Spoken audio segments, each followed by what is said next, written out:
అర్థం తీసుకుంటారు. ఇతరులు లోపల ఉండరాదు. నాకు ఇతరులంతా బయటకు వెళ్ళాలి. నాగరాజు గారు, మారన్న గారు లోపల ఉండదండి. మీరు అక్కడ చాలకుండండి. నాగరాజు, మారన్న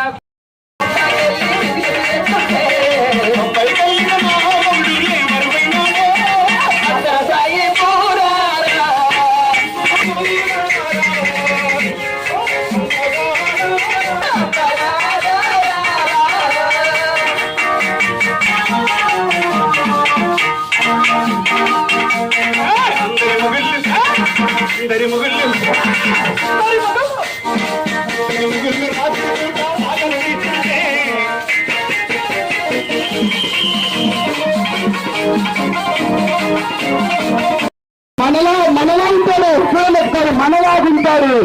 ఇందు అంటే అలా అలంకరణతో ఐశ్వర్యవంతుడై ఎలా కూర్చున్నారు చూడండి రామిరెడ్డి తాత. అంత తేజస్వరూపంతో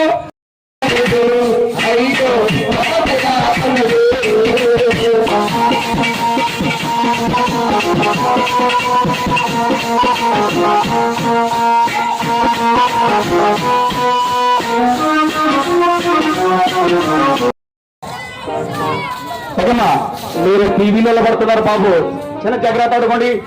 మాస్టర్ వెనుకమండి కొద్దిగా. మాస్టర్ వెనుకున్నారా పిల్లలు? బాబు ఓకేమ్మా, ఓకే. సీత కోసమై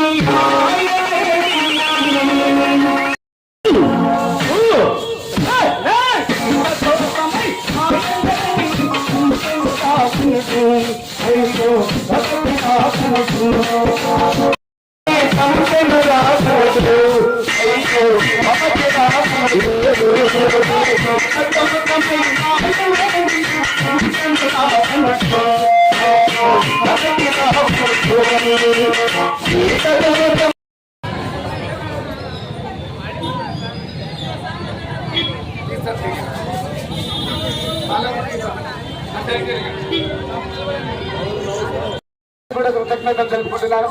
లింగన్న గారు కూడా మరి 6 సంవత్సరాలు చూస్తున్నారు. మీరందరికీ కృతజ్ఞతలు. శ్రీరన్న మీరు రావాలి. ఓకే, మీరే తీసుకొని వెళ్ళిపోతారంట. రండి మనకు మళ్ళీ.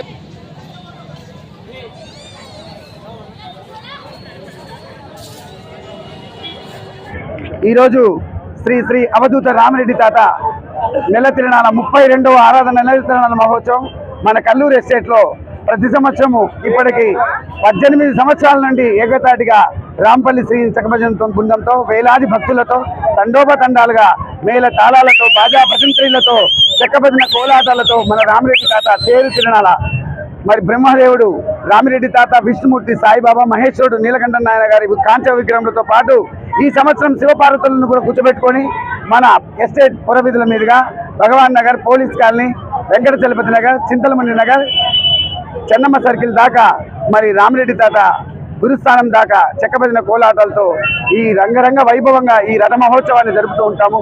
వేలాది మందికి అన్నదానం కూడా మధ్యాహ్నం చేశాము. ఉదయం పంచామృత అభిషేకంతో ప్రారంభమైన కార్యక్రమం ఓం తాత శ్రీతాత నామావళి 12 గంటలు ఏకదాటిగా జరిగింది. మరి ఉదయం అభిషేకంతో సామూహిక పంచామృత అభిషేకంతో ప్రారంభమైన కార్యక్రమాలు, మధ్యాహ్నం 11 గంటల నుంచి 3 గంటల వరకు అన్నదాన కార్యక్రమం, అలాగే సాయంకాలం 6 గంటలకు శ్రీ కాటసాని రాంభూపాల్ రెడ్డి గారి కుటుంబ సభ్యులు ప్రతి సంవత్సరం ఇప్పటికి 18 సంవత్సరాల నుండి నేను బ్రతికున్నన్నాళ్ళు రామిరెడ్డి తాత పేరు గుంజినన్నాళ్ళు వారి కుటుంబ సభ్యులు నా కుటుంబ సభ్యుల్లాగే వచ్చి నేను పిలవగానే గౌరవపూర్వకంగా, నేను పార్టీ పరంగా కాదు, అతన్ని ఒక గొప్ప భక్తుడిగా మా కాటసాని రాంభూపాల్ రెడ్డి గారు ఒక దేవుడు అనుకుని నేను పిలుస్తూ ఈ కార్యక్రమాన్ని విజయవంతం చేయాలని ఆయనను పిలవగానే వారి కుటుంబ సభ్యులు ఎవరో ఒకరు వచ్చి రథ మహోత్సవాల్లో పాల్గొంటారు. రథ మహోత్సవానికి కొబ్బరికాయ కొట్టి ప్రారంభిస్తారు. భక్తులు కూడా తండోపతండాలుగా కదిలి వచ్చి ఈరోజు ఈ రథ మహోత్సవం బ్రహ్మాండంగా జరుగుతుంది. ఈ కార్యక్రమానికి విచ్చేసిన భక్తులకు, ఇక్కడికి వచ్చిన మీడియా వారికి అందరికీ మా కృతజ్ఞతలు తెలుపుకుంటూ ఈ కార్యక్రమాలు రాబోయే కాలంలో ఇంకా వైభవంగా జరగాలని కోరుకుంటూ సెలవు తీసుకుంటున్నాను. జై